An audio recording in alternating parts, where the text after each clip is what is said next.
คล้ายๆกับว่าหลานเจ้าของนี่แหละ ค่ะ คนผู้นี้แหละห้องบอกตั้งแต่ไกล อืม ได้ยินว่า547 อืม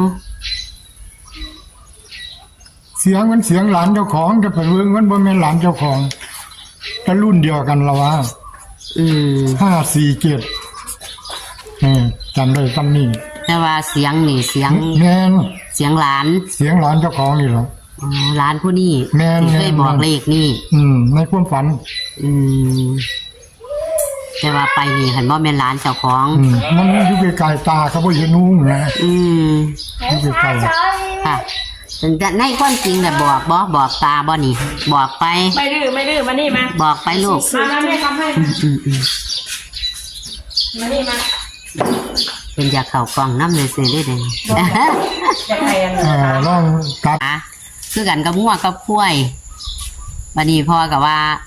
มีคน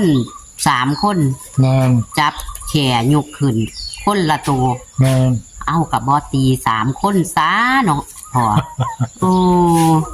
โอ้ยเสียดายพอฝันคิวอยู่พี่น้อง คิวตอนตีบ่เป็น ตีบ่เขา ตีบ่ถูก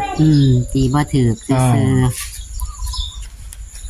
หวดนี้ก็ตีเอาไม้ตัวหวดนี้ เอาไว้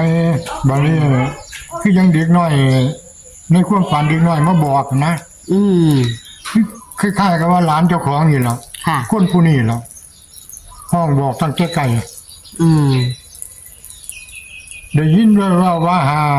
547 อืม